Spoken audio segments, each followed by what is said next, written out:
スタカンへようこそ。この動画シリーズでは日本を代表すると言われているような、皆さんにぜひ知っておいてほしいクラフトビールブリュワリーについてご紹介する動画シリーズです。で、本日第2弾といたしまして、こちらですね、お持ちしました奈良醸造のビールについて話していければなと思います。よろしくお願いします。こちらの奈良醸造っていうブリュワリーさんが、名前の通りですね、奈良県にあるブリュワリーになります。で、2017年にですね醸造を開始してるんですけれども、滑岡さんっていう方がですね社長でもありブリュワーも務めている、さまざまな国をヨーロッパ内で巡っていたりしていた経験があって、ヒューガルデンをはじめとしたベルジャンホワイト、ベルジャンビールに強く感銘を受けて、これが日本で作れればいいよねということで始めたブリュワリーになります。滑岡さん自身がもともと我々みたいにサラリーマンでしたけれども、脱サラして独立してブリュワリーを立ち上げたっていう、我々からしたら夢のような話ですね。早く脱サラしてビール作りたいよね。実際に開けていきたいと思います。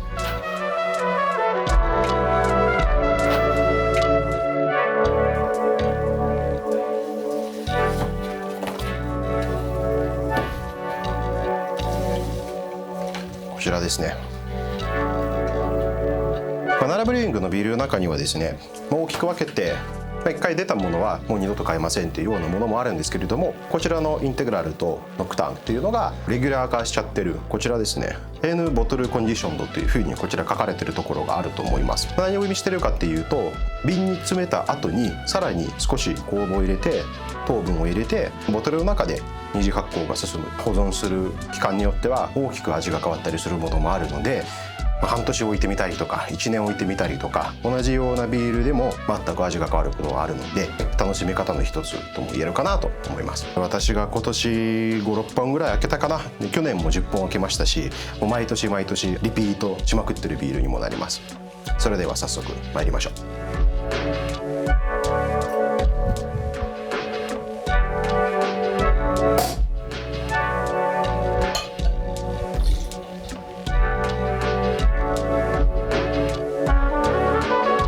それでは飲んでみたいと思います。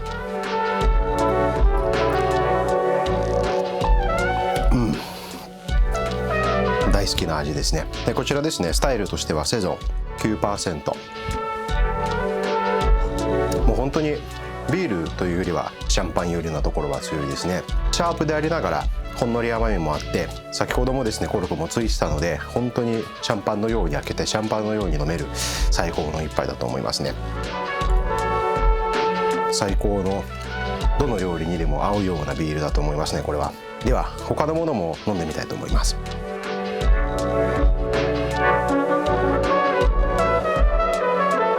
2本目のビールに行きたいと思います。こちらはですね、ノクターンベルジャンダークストロングエールでございます。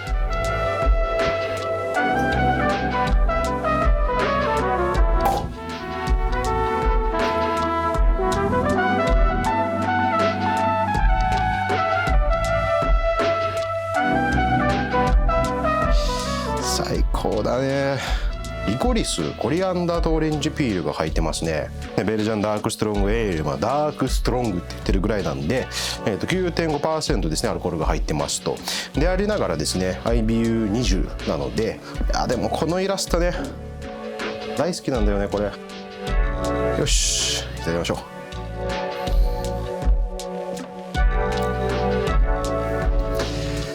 う。思い出した。私はですね、もともとクラフトビールにしっかり入門したのがもともとベルジャンナビールだったのを思い出しましたね。ハイアル、キャラメル、そういったビールも結構ありますね。ストラフヘンドリックとかシメとか、でやはり少しダークということだけあって、別にね着色料を使ってるわけではなくて、原材料を炙ることによってこういった色もコクもなるし、コーヒーチョコレートよりのね味が出てくるところもあるんですけれども、ガツンとくるアルコール感とこのキャラメルっぽい甘さに続くこのね苦みがアフターテイストのところにはすごい際立ってるので、でもね嫌な苦味ではない。そしてこちらのビールはですね、温度の変化によって味が変わるというふうに言われてるものでもあり、冷やして飲むのもいいですし、長めにですねこの一杯を時間を置いていい葉巻のようにゆっくりと飲んでいくと、そういった温度の変化も楽しめるのではないかなと思います。そしてですね、こんだけねありますんで、せっかくだしちょっとみんなに飲んでもらおうかな。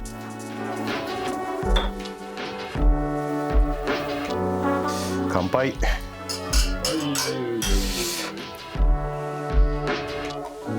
キャラメル、ハイアル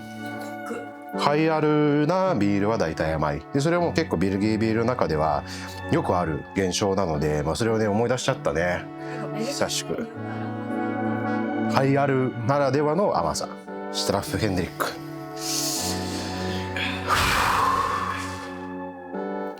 続きは CM の後。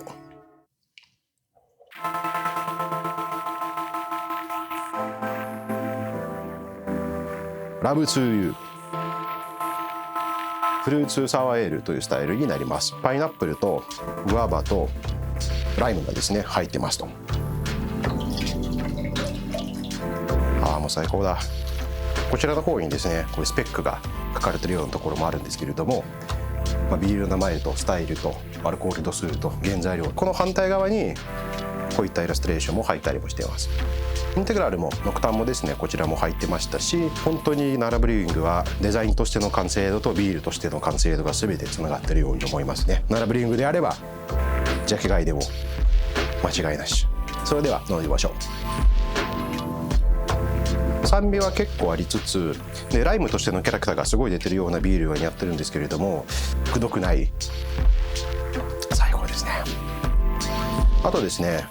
飲みもかさんがやってるビールと読書を合わせてマリアージュ的にこの本を読みながらこのビールを飲んでみてはどうでしょうかといったものもあったりするので、結構珍しい取り組みだと思いますし、かなり日本国内のブリュワリーとしては先進的なことをやってるんじゃないかなとは思いますね。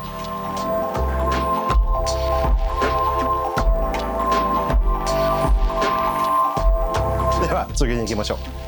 う。こちらですね、ディープブレスゴールド IPA でございます。早速飲んでいきましょう。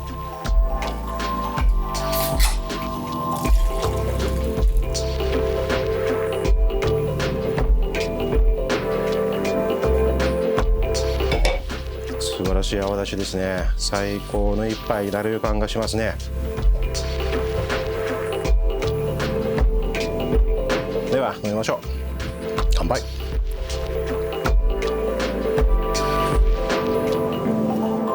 すっきり美味しい。アルコール度数ですね 6% なんですけれども、すっきり飲めちゃう。 6% あるとは思えない。スーってこう入ってしまうっていうところありますね。バランスよくスッと水のように飲めますね。最高。そしてこちらですね、ホップに関してはエルドラード、モザイク、ネルソン・ソービン、シムコ、タルス、モザイク、私は個人的に好きですね。エルドラードあたりはアメリカのホップだったかな。ネルソン・ソービンあたりはニュージーランドだったかな。ホップの選び方っていうのが、例えば、マグナムっていうホップ使われたりするのに対して、こっちはより国内のビールでよく見てるホップなのかなと思いますね、こっちの方が。で名前もですねディープブレスになってるんですけれども、本当に飲むこと自体が深呼吸になってるようなこの爽やかさとリフレッシュ感がありますね。最高の一杯ですね。コールド IPA というもの自体がですねスタイルとしてラガーの酵母を使っていることによって味もすっきりめになりますし、かなり透明な色にもなりますし、すっきりとした飲み応えにもなりますね。めちゃくちゃ美味しいから、ちょっとオペレーターにも飲んでもらおうかな。よいしょ。ずっと入るね。でしょ。うまいよね。でこちらですね、コールド IPA といえど、やっぱりベースとなるスタイルっていうのがIPA になりますので、こちらですね IBU36 で、IBU っていうのが国際苦味指数っていうようなものになってるんですけれども、こちら36ですね。例えば前に飲んでたラブツユが7だったんだこれ。私が大好きインテグラルが21ですね。やっぱりそうですね、近しいなこっちの方が。IPA にしてもかなり軽い飲み口ですし、一口目も二口目も三口目も一緒。もう缶を開けてすぐこの飲んだ感じが何口目も一口目と一緒ですね。本当にエルドラード、モザイクあたりのホップとかはよく例えば、宇宙も使ってますし、ウエストコーストブリーイングですね、次の動画で取り上げることになりますけれども、使ってるホップ自体は一緒だったりはするんですけれども、もうはっきりとしてこういった味の特徴が一つ一つのブリュワーさんによって変わりますね。それでは次に行きましょうか。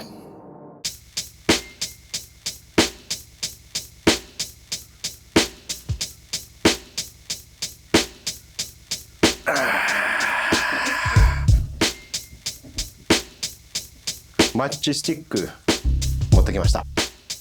でこちらがですねチョコレートビール with チリ 4.5% のビールになりますね。最高ですね。でこちらですねカカオハスクとカカオニブットチリが実際に入ってるものになりますね。でまたですねこの燃え尽きた我々サラリーマンのですね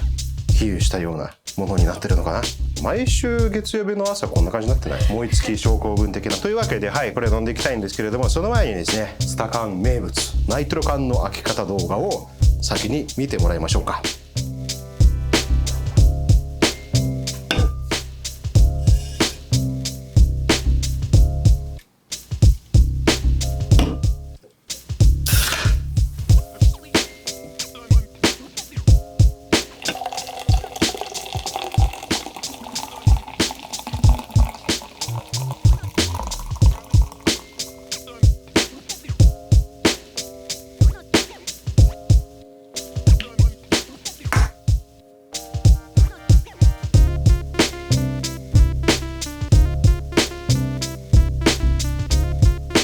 はい、ということでですねこちら実際窒素が充填されている缶になっているので、先ほど見ていただきましたように泡がきれいにほわーっと下に下っていくような演出がですね楽しめるビールになりますし、このようなですね入れ方をすることによって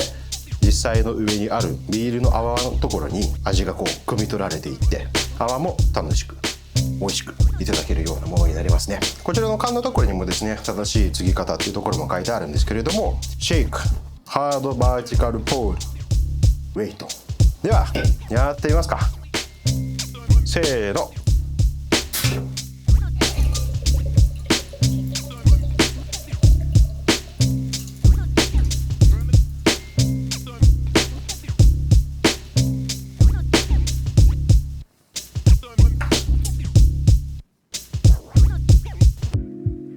はい、綺麗な泡が見れましたね。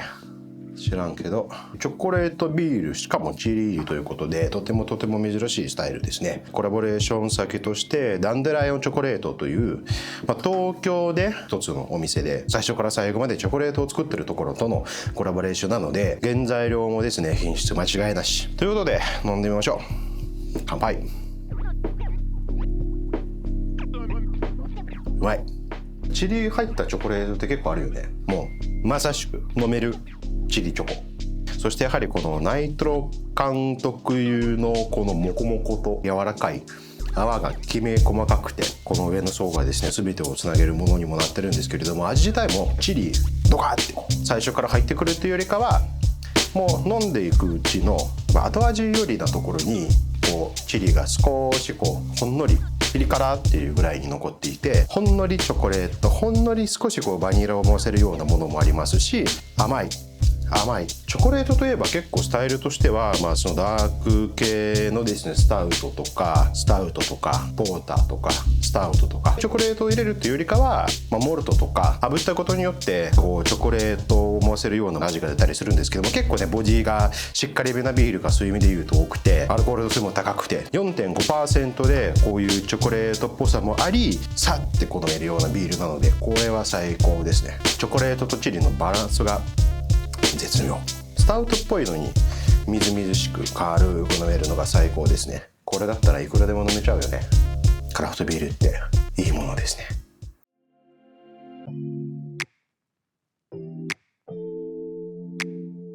本日の最後にふさわしいこちらのビールを持ってきました。From Dusk ブレンデッドビールになります、ね。ブレンデッドビール何を混ぜてもブレンデッドになるよね。以上、ご視聴ありがとうございました。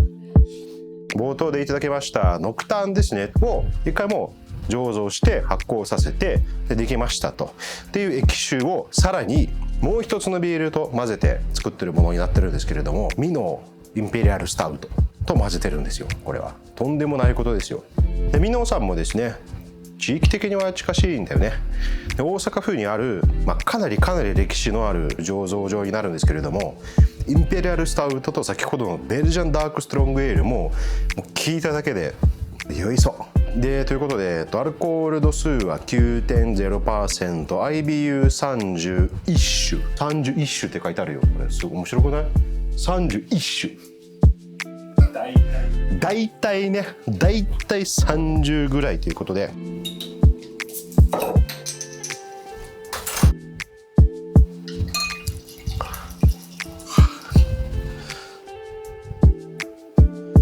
やばくない？やばくない？ねえ見て、やばくね？真っ黒。何これ？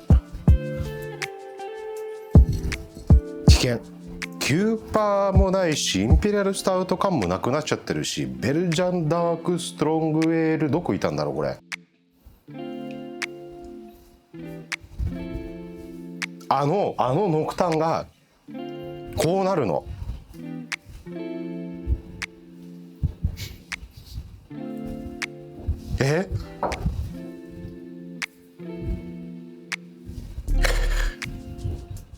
ブレンドビールまた面白いですね。とんでもない変化ですね。これはインペリアルスタウトベルジャンダークストロングエールがこの 9% のこの本当にもうスイスイ飲んでしまうような、多分ねインテグラルよりもスッと入っちゃう。これはとんでもないな。甘みとキャラメル感は抑えられて、でもこういうスタウトらしい後味のこのほんのりとしたダークチョコの苦みやっぱりあるよね。さっきのねこれもあったよね、マッチスティックのねチョコレートビールウィズチリもあったんだけど、なるほど、俺がチョコレートが大好きなのがバレてしまいますね。これがフロムダスクっていう名前になってるじゃないですか。お察しのようにチルドンもございます。チルドンもフロムダスクも両方ねすごい大人気なビールなので、もう撮影のためにすらも入手ができませんでした。まあこちらはね限定の方のビールなのでいつまで買えるかわからないので、お早めにお早めにこのビールについて私も以前飲んでた時にですね一つ気づいたんですよ。これはですねノクタン以上に温度の変化とともにめちゃくちゃ味わいが変わるんですよ。なのではいまあ少し温まりましたよということで、ここにいたんだよスタウトが。アルコール感がもうとんでもないあったかくなると、さっきのノクタンここに隠れていたStay with me じゃなくて飲んでみ、マジで本当に。本日ですねこちらのビールを飲んでみました。でこちらですね定番のインテグラルノクタン、そしてこの限定のフロムダスクマッチスティックディープブレスラブツーユー、ナラブリューイングというのは特徴的なのがベルジャンスタイル、ベルギービールに近しいホワイト系のビールもあれば、こうフルーティーさワインっぽさシャンパンっぽさも思わせるようなものもあれば、ガツンとくる系クワドルペル系のハイアルキャラメル甘みがあるようなビールもございます。結構さビールを作っている人の性格、作ってる人も飲んでる人も人間なのでそこはすごい強く出ると思うし、で浪岡さんともね何回か会ってるんだけど、めちゃくちゃ優しいめちゃくちゃ丁寧な人で真面目に作ってて、もう丁寧な味でもう抜群のバランス力もあり雑味もなくですね。やっぱり原材料としてやはり奈良の水をね使ってるっていうところもこの味にねいい影響を与えてるところもあると言えるし、やっぱり個人的には浪岡さんだからこそ作れるようなビールだと思う。ウェストコースト IPA とかニューイングランド IPA とかそういう平時寄りなものをゴリゴリ系のものを作っている流れがあれど、そういうところにね別にとらわれることもなく、自分たちが作りたいものを作っている、ひたすらそういった一時の流行りではなくてもう長年飲める、いつでも楽しめる、誰でも楽しく飲めるようなビールを目指してるんだと思う。また次回